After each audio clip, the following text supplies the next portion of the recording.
high because I am honored with the privilege to introduce our next speaker for this evening. Our speaker this evening has been training NLP since he was 21 years old. He has trained over 2,500 people to become neurolinguistic programmers and practitioners and neurosemanticists.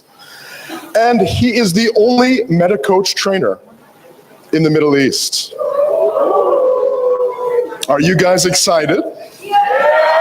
Are you guys ready? I don't know. Are you guys ready? Then please give a big round of applause for Mohammed Tarek.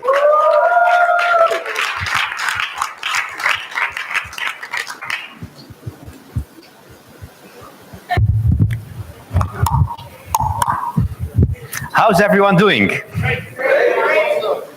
Let's try that again. How's everyone doing? Okay, so let's try it as if you mean it. How's everyone doing? Yeah, that's much better. So today, what we'll be talking about is how to be gloriously fallible. Gloriously fallible. Let me ask you, how many of you here had that idea in your mind that you're afraid of doing mistakes or doing problems in your trainings? Did you ever have that experience? Being afraid of doing something wrong on the stage? Because this is exactly what we'll be talking about today. Gloriously fallible is how to make mistakes in a glorious way. So you're actually in a good state, you're able to accept your problems, you're able to deal perfectly with the challenges that you have. So for example, right now, my laptop is not working. Still, I'm doing that in a glorious way. Okay, it's going to work.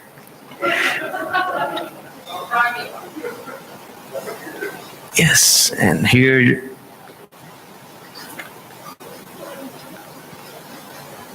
so that was intended. Not really. So let's have a clear definition of gloriously fallible, which is the ability to accept our mistakes in a glorious way. The ability to accept our mistakes in a glorious way. As trainers, we will be doing mistakes from time to time. That's something to be expected. That's something to be looking forward to. So the question is not if we're going to make mistakes or not.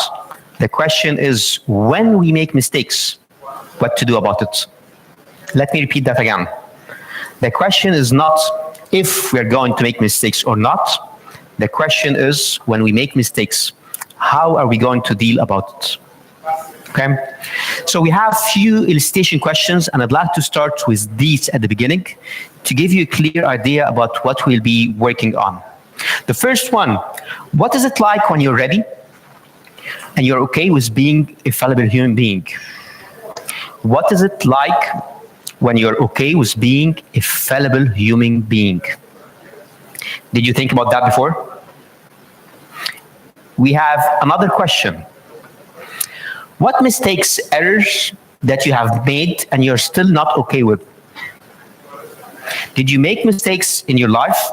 Because some of you are already trainers. Some of you are getting ready to be trainers.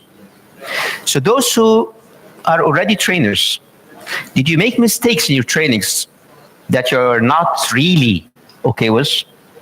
For some people, it could be having a technical problem, a voice error, maybe not being prepared in terms of technology.